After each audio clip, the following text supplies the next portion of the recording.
Guys welcome back to my channel.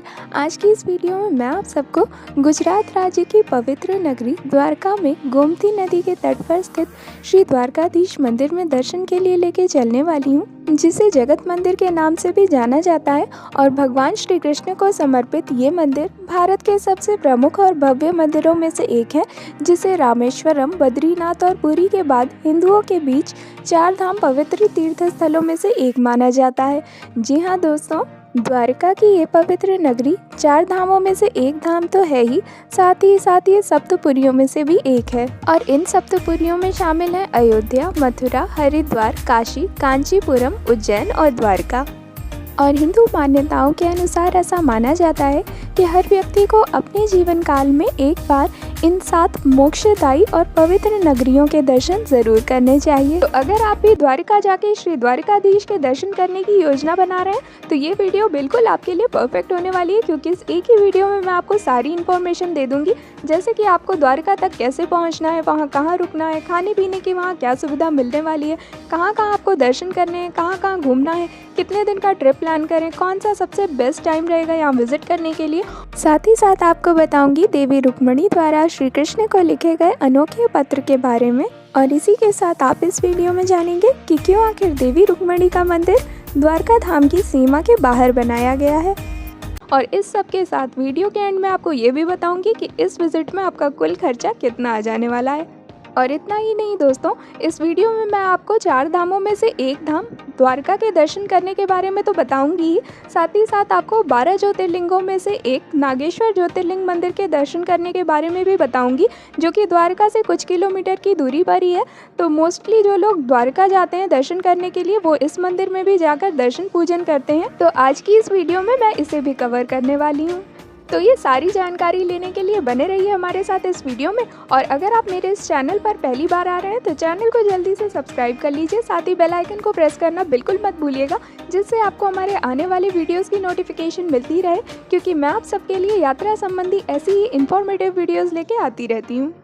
तो चलिए बिना देर किए हुए जल्दी से स्टार्ट करती हूँ वीडियो को। और सबसे पहले आपको बताती हूँ कि आपको द्वारका तक पहुँचना कैसे है।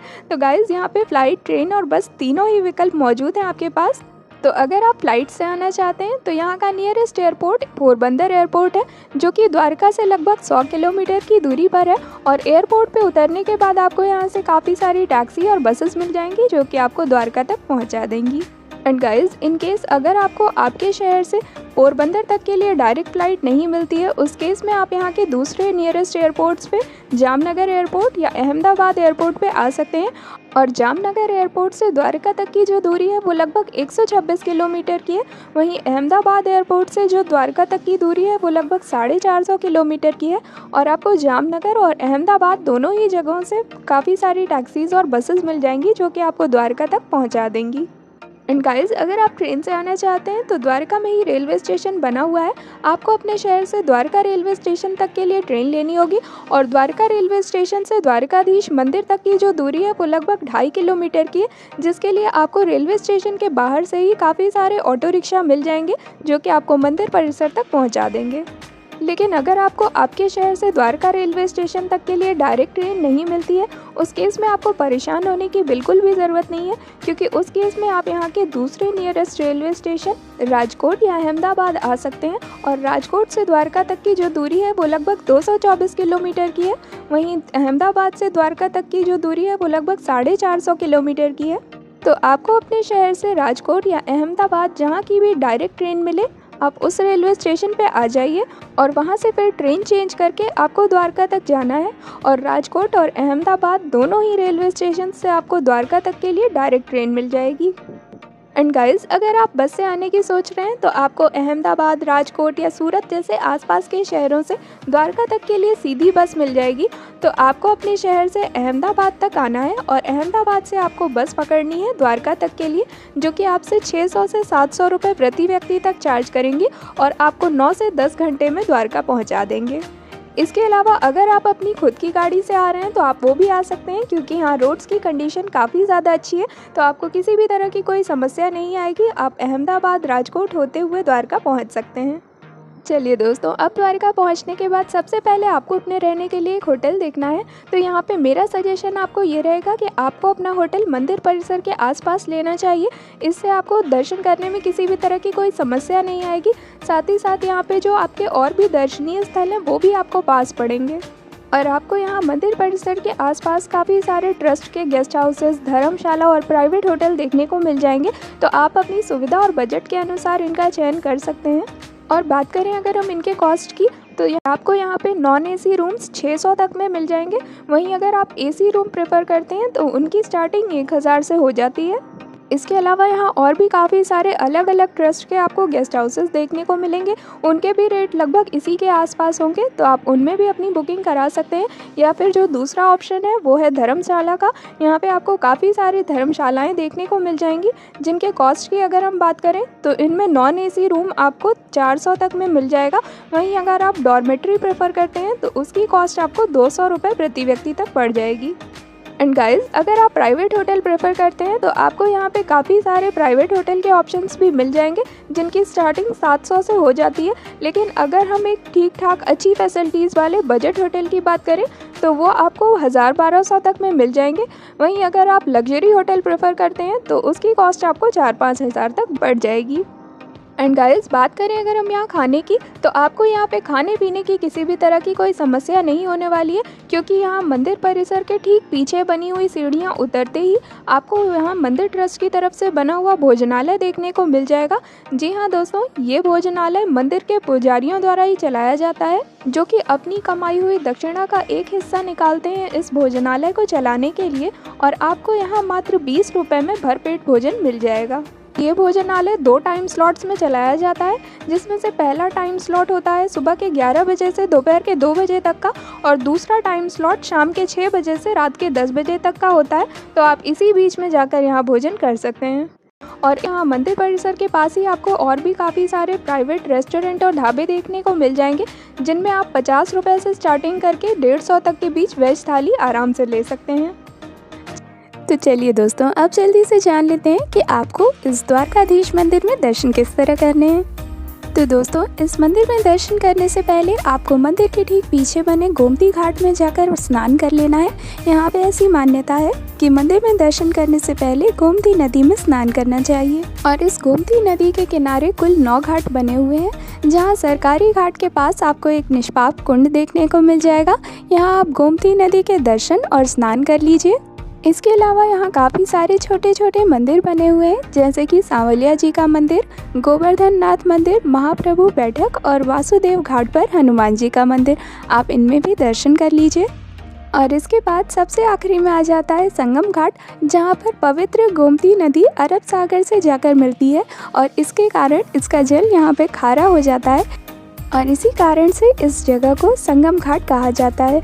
इस संगम घाट पर आपको एक नारायण जी का बहुत बड़ा मंदिर देखने को मिल जाएगा। आप इसमें भी जाकर दर्शन कर लीजिए। और इसके बाद दोस्तों, आपको जाना है श्री द्वारकाधीश मंदिर में दर्शन करने के लिए, जिसके लिए आपको इस मंदिर में 2 द्वार देखने को मिल जाएंगे, एक मोक्ष द्वार और दूसरा स्वर्ग द्वार। आपको स्वर्ग द्वार से मंदिर के भीतर प्रवेश करना है। और यकीन मानिए दोस्तों, आप इस 5 मंजिला ऊंचे भव्य मंदिर की सुंदरता को देखकर और मंदिर के शिखर पर लहराती मनमोहक विशाल ध्वजा को देखकर अपनी पलकें भी नहीं झपका पाएंगे। और इसी के साथ ही दोस्तों, यहाँ पे मैं आपको बता दूं कि मंदिर के शिखर की ये बहुरंगी 84 फीट लंबी ध्वजा प्रतिदिन 5 बार बदली जाती है। इस पवित्र ध्वजा में सूर्य और चंद्रमा बनाए गए हैं। और इस ध्वजा की सबसे खास बात यह है कि ये ध्वजा 10 किलोमीटर दूर से भी देखी जा सकती है। तो आपको यहाँ पे इस पवित्र ध्वजा के दर्शन कर लेने हैं। और इसी के साथ मैं आपको बता दूं कि मंदिर के गर्भगृह में मोबाइल फ़ोन, कैमरा या कोई भी इलेक्ट्रॉनिक गैजेट ले जाना पूर्णतः वर्जित है। तो मंदिर के प्रवेश द्वार से पहले ही अपने सामान को निःशुल्क आप जमा करा के टोकन प्राप्त कर सकते हैं, और दर्शन करने के पश्चात आप अपना सामान वापस ले सकते हैं। इसके अलावा आप कान्हा जी को अर्पण करने के लिए तुलसी दल की माला और माखन मिश्री का प्रसाद श्रद्धा अनुसार ले सकते हैं। और इसके बाद आपको लाइन में लग के श्री द्वारकाधीश के दर्शन करने के लिए जाना है। इस मंदिर को जगत मंदिर या रणछोड़ राय मंदिर के नाम से भी जाना जाता है। ये मंदिर काफ़ी अद्भुत और सुंदर है, जो हर किसी के मन को मोह लेता है। और पौराणिक कथाओं के अनुसार द्वारकाधीश मंदिर का निर्माण भगवान श्री कृष्ण के परपोते वज्रनाभ ने करवाया था। तो दोस्तों, दर्शन लाइन में लगने के बाद 1 से 2 घंटे के अंदर अंदर आप मंदिर के मुख्य गर्भगृह में होंगे, जहां आप दर्शन कर पाएंगे लोकपालक ब्रह्मांड नायक राजाधिराज श्री द्वारकाधीश भगवान कृष्ण के। यहाँ पर मंदिर के गर्भगृह में आपको चांदी के सिंहासन पर भगवान श्री कृष्ण की श्याम वर्णीय चतुर्भुज मूर्ति देखने को मिलेगी, जो अपने 4 हाथों में शंख, चक्र, गदा और कमल धारण किए हुए हैं और कई माणिक रत्नों के आभूषणों से सुसज्जित हैं। तो दोस्तों, आप यहाँ सुंदर वेशभूषा से सजे इनके इस रूप को निहारते रहिए और अपने अंतर मन में इसे ज़रूर बसा लीजिए, ताकि आप जब कभी भी अपनी आंखें बंद करें तो आपको श्री द्वारकाधीश के दर्शन हो जाएं। इसके बाद आपको मंदिर के गर्भगृह से बाहर आ जाना है और इसी मंदिर प्रांगण में और भी काफ़ी सारे छोटे छोटे मंदिर बने हुए हैं, जैसे कि देवी सुभद्रा का मंदिर, भगवान बलराम और उनकी पत्नी रेवती जी का मंदिर, वासुदेव का मंदिर, रुक्मिणी जी का मंदिर और अन्य देवी देवताओं को भी समर्पित मंदिर बने हुए हैं। आपको इनमें भी दर्शन कर लेने हैं। और बात करें अगर हम मंदिर के टाइमिंग की, तो सुबह 6:30 बजे से दोपहर के 1 बजे तक ये मंदिर भक्तों के लिए खुला रहता है। इसके बाद मंदिर के पट बंद कर दिए जाते हैं और फिर शाम को 5 बजे से रात के 9:30 बजे तक पुनः भक्तों के लिए मंदिर खोल दिया जाता है। और इस मंदिर में 11 बार श्री द्वारकाधीश जी के सम्मुख भोग समर्पित किए जाते हैं, जिन्हें मंगला भोग, मक्खन मिश्री भोग, सांब भोग, श्रृंगार भोग, मध्याह्न भोग, राज भोग, बंठा भोग, उत्थान भोग, संध्या भोग, शयन भोग और शयन बंठा भोग कहते हैं। और बात करें अगर हम आरती के टाइमिंग की, तो सुबह 6:30 बजे, इसके बाद सुबह 10:30 बजे, फिर शाम को 7:30 बजे और फिर रात को 8:30 बजे यहाँ मंगला आरती होती है। लेकिन दोस्तों, यहाँ मेरा छोटा सा सजेशन आपको ये रहेगा कि आप यहाँ कम से कम आरती के आधे 1 घंटे पहले ही आ जाइए, क्योंकि आरती शुरू होते होते यहाँ भीड़ काफ़ी ज़्यादा बढ़ जाती है। और दोस्तों, यहाँ पे मैं आपको बता दूँ कि अमरावती के राजकुमारी रुक्मिणी के पिता उनकी शादी शिशुपाल से करना चाहते थे, लेकिन रुक्मिणी देवी भगवान श्री कृष्ण को ही अपना पति मान चुकी थी। इसी के चलते उन्होंने सुधीर नाम के एक ब्राह्मण से अपने मन की बात लिखकर एक पत्र भगवान श्री कृष्ण तक पहुंचाया था। इसी के बाद भगवान श्री कृष्ण ने रुक्मिणी का हरण कर चैत्र सुद एकादशी को उनसे विवाह कर लिया था। आज भी भगवान श्री कृष्ण की शयन आरती में रुक्मिणी देवी का यही लिखा हुआ पत्र पढ़ा जाता है। चलिए दोस्तों, अब दर्शन करने के बाद आपको मोक्ष द्वार से बाहर की ओर आ जाना है। और इसके बाद दोस्तों, आप मंदिर की पूर्व दिशा में शंकराचार्य द्वारा स्थापित शारदा विद्यापीठ में जाकर दर्शन कर सकते हैं। इसके बाद यहीं पास में ही आपको सुदामा सेतु देखने को मिल जाएगा, जो कि गोमती नदी के ऊपर श्री कृष्ण के परम मित्र सुदामा के नाम पर बनाया गया है, ताकि श्रद्धालु इस पर चलकर गोमती नदी के उस पार जा सकें। और यहाँ पे मैं आपको बता दूं दोस्तों कि ये सुदामा सेतु दिखने में बिल्कुल ऋषिकेश के लक्ष्मण झूला जैसा है, और इसे पार करके आपको जाने के लिए 10 रुपये का एंट्री टिकट लेना होगा। और अगर आपके साथ 12 साल से कम उम्र के बच्चे हैं तो उनका एंट्री टिकट 5 रुपये का होगा। और ये एंट्री टिकट लेके इस पुल को पार करके आप पंचनंदा तीर्थ जा सकते हैं। और यहाँ पे आपको 5 पांडवों के नाम पे 5 कुंड बने हुए देखने को मिलेंगे। आपको इन 5 कुंडों के जल का आचमन कर लेना है। और आपको ये जानकर आश्चर्य होगा कि चारों तरफ समुद्र का गहरा खारा पानी होने के बावजूद इन कुंडों का जल का स्वाद काफ़ी मीठा है, और हर कुंड के जल का स्वाद एक दूसरे से अलग है। और इसके बाद दोस्तों, आप यहीं पे प्राचीन लक्ष्मी नारायण मंदिर में जाकर दर्शन कर सकते हैं, जिसके आंगन में आपको एक बहुत ही प्राचीन अद्भुत पेड़ देखने को मिलेगा। कहा जाता है इसी पेड़ के नीचे ऋषि दुर्वासा ने तपस्या की थी, तो आपको यहाँ भी जाकर दर्शन पूजन कर लेने हैं। और इसके बाद दोस्तों, आपको वापस द्वारकाधीश मंदिर के पास आ जाना है, और यहाँ से आपको फिर बाकी की प्लेसेस घूमने के लिए जाना है। और बाकी की जगहों को घूमने के लिए आपके पास 2 तरीके हैं। पहला, यहाँ पे आपको काफ़ी सारे ऑटो रिक्शा देखने को मिल जाएंगे। आपको इनसे थोड़ा बहुत बार्गेनिंग करके इन्हें पूरे दिन के लिए बुक कर लेना है, और ये आपसे करीब 700 से 800 रुपये तक चार्ज करेंगे और आपकी बाकी की सारी प्लेसेस कवर करा देंगे। इसके अलावा जो दूसरा विकल्प है वो है बस का। ये बस द्वारका से सुबह 8 बजे और दोपहर 12 बजे निकलती है। लेकिन दोस्तों यहाँ पे मेरा सजेशन आपको ये रहेगा कि अगर आप बस से जा रहे हैं तो आप सुबह 8 बजे वाली बस बुक करें, क्योंकि दोपहर के 12 बजे जाने वाली बस से जाने से भेट द्वारका से लौटने में रात हो जाती है, जिससे आपको परेशानी हो सकती है। और इस बस का किराया 150 रुपये प्रति व्यक्ति है। लेकिन दोस्तों यहाँ पे मैं क्लियरली आपको बता दूँ कि ये बस आपको सिर्फ रुक्मणी देवी मंदिर, नागेश्वर ज्योतिर्लिंग, गोपी तालाब और बेट द्वारका के ही दर्शन कराएगी। इसके अलावा ये और किसी प्लेस को कवर नहीं करती है। और ये बस इन सारी प्लेसेस को कवर करके आपको शाम 7 बजे तक द्वारका वापस ले आती है। तो अगर आपके पास समय की कमी है, आपके पास सिर्फ एक ही दिन का समय है, तो आप इस बस को बुक कर लीजिए। लेकिन दोस्तों अगर आपके पास समय की कोई कमी नहीं है तो मेरा सजेशन आपको ये रहेगा कि आप ऑटो बुक कर लीजिए पूरे दिन के लिए, और आप बाकी की सारी प्लेसेस को कवर करिए और यहाँ हर एक मंदिर में दर्शन कीजिए।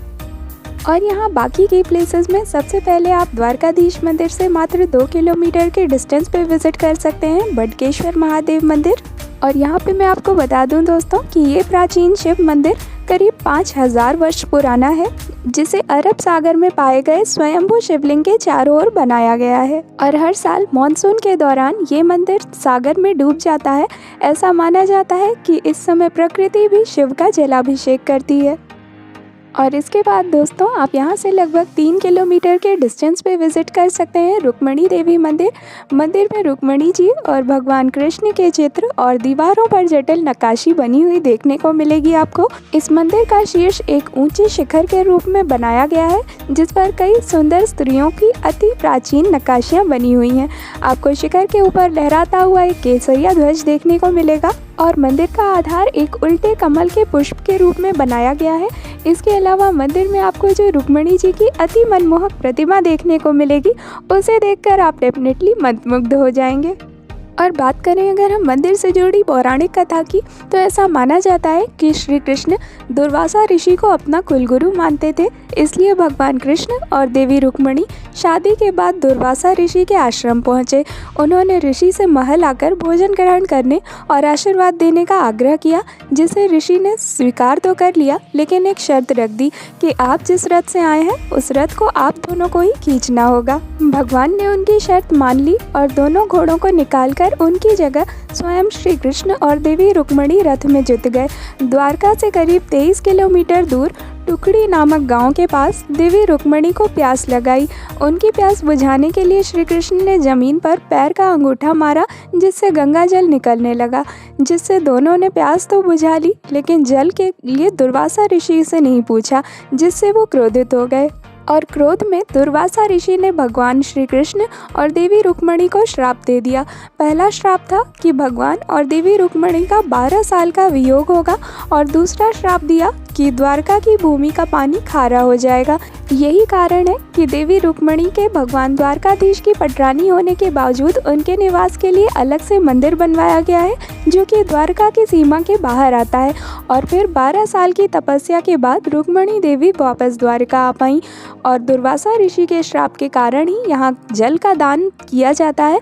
मान्यता है कि यहाँ प्रसाद के रूप में जल दान करने से भक्तों की 71 पीढ़ियों का तर्पण हो जाता है।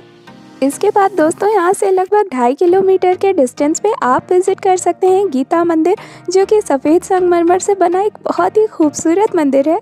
ये मंदिर भगवत गीता और इसकी शिक्षाओं के लिए समर्पित है।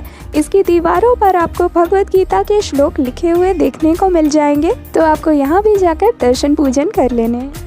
और इसके बाद दोस्तों आप यहाँ से लगभग 1.5 किलोमीटर के डिस्टेंस पे विजिट कर सकते हैं स्वामी नारायण मंदिर, जो कि एक बहुत ही खूबसूरत मंदिर है और इसकी खूबसूरती डेफिनेटली आपका दिल चुरा लेगी। और ये मंदिर भगवान विष्णु के ही एक अवतार स्वामी नारायण को समर्पित है। हालांकि इसकी वास्तुकला नहीं है, लेकिन फिर भी ये बहुत ही सुंदर दिखता है और शांति पसंद करने वाले लोगों को यहाँ ज़रूर आना चाहिए। एंड गाइस, इस मंदिर की दीवारों पर आपको बहुत ही सुंदर नक्काशी देखने को मिलेगी, जो कि वास्तुकला में रुचि रखने वाले लोगों को अपनी ओर सहज ही आकर्षित कर लेती है। एंड इतना ही नहीं गाइस, इस मंदिर में आपको हिंदू देवी देवताओं की बहुत ही सुंदर सुंदर मूर्तियाँ देखने को मिलेंगी, तो आपको यहाँ भी जाकर दर्शन पूजन कर लेने हैं। और इसके बाद दोस्तों यहाँ से लगभग 400 मीटर के डिस्टेंस पे आप विजिट कर सकते हैं द्वारका का इस्कॉन मंदिर। जिसे श्री श्री रुक्मिणी देवी द्वारकाधीश धाम भी कहा जाता है। ये मंदिर कृष्ण चेतना और भगवत गीता के उपदेशों को प्रचारित करने में लगा हुआ एक गैर लाभकारी संगठन है और भारत में इसे वैदिक संस्कृति और शिक्षा के प्रमुख केंद्र के रूप में देखा जाता है, जिसकी स्थापना श्री H.H. महाविष्णु गोस्वामी महाराज ने की थी।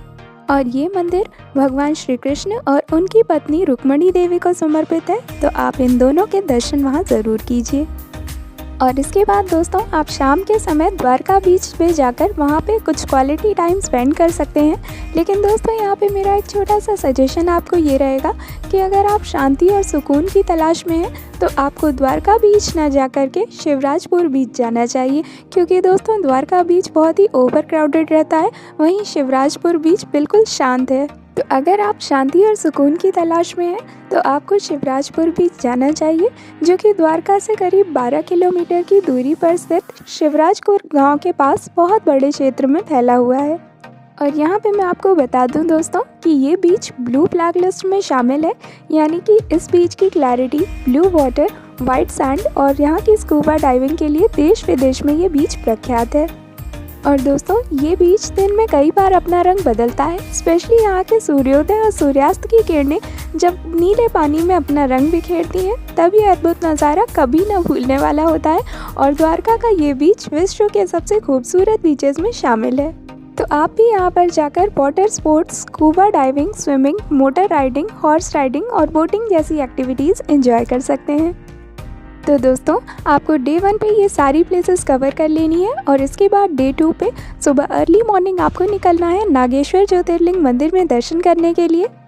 और दोस्तों यहाँ पे मेरा एक छोटा सा सजेशन आपको ये रहेगा कि आज के दिन के लिए आपको बस प्रेफर करनी चाहिए, जो कि द्वारका मंदिर के पास से ही सुबह 8 बजे चलती है। ये बस आपको रुक्मिणी देवी मंदिर, नागेश्वर ज्योतिर्लिंग, गोपी तालाब और बेट द्वारका के दर्शन करा के शाम 7 बजे तक वापस द्वारका ले आएगी, जिसके लिए आपसे 150 रुपये प्रति व्यक्ति तक चार्ज करेंगे, जो कि आपको काफ़ी ज़्यादा चीप एंड इकोनॉमिकल पड़ेगा। इसके अलावा अगर आप चाहें तो आप टैक्सी भी प्रेफर कर सकते हैं। तो दोस्तों आप द्वारका से लगभग 17 किलोमीटर के डिस्टेंस पे दर्शन कर सकते हैं नागेश्वर ज्योतिर्लिंग मंदिर में, जो कि भोलेनाथ शिव के 12 ज्योतिर्लिंगों में से एक माना जाता है, जिसके दर्शन मात्र से ही जन्मों जन्मों के पाप नष्ट हो जाते हैं। तो जो शिव भक्त पूरी श्रद्धा से यहाँ इस मंदिर में दर्शन करने के लिए आते हैं वो पापों से मुक्त हो जाते हैं। और आपको इस मंदिर में 125 फीट ऊंची और 25 फीट चौड़ी भगवान शिव की ध्यान मुद्रा में बड़ी ही मनमोहक प्रतिमा देखने को मिलेगी, जिसे आप मंदिर से लगभग 2 किलोमीटर दूर से भी देख सकते हैं। तो दोस्तों आपको यहाँ लाइन में लगकर भगवान भोलेनाथ के दर्शन करने के लिए जाना है और मंदिर के गर्भगृह में आपको नागेश्वर ज्योतिर्लिंग के दर्शन होते हैं। शिवलिंग के ऊपर एक चांदी का आवरण चढ़ा हुआ है और चांदी के नाग की आकृति बनी हुई है। इसी के साथ ही शिवलिंग के पीछे आप माता पार्वती की सुंदर मूर्ति के दर्शन भी कर सकते हैं। और यहाँ पे मैं आपको बता दूं दोस्तों कि मंदिर के गर्भगृह में पुरुष भक्त केवल धोती पहनकर ही प्रवेश कर सकते हैं, तो आपको इस बात का विशेष ध्यान रखना है। और बात करें अगर हम मंदिर के टाइमिंग की, तो ये मंदिर सुबह के 6 बजे खुल जाता है। इसके बाद दोपहर के 12:30 बजे ये मंदिर बंद कर दिया जाता है और फिर शाम को 5 बजे पुनः ये मंदिर भक्तों के लिए खोल दिया जाता है, जो कि रात के 9:30 बजे तक खुला रहता है।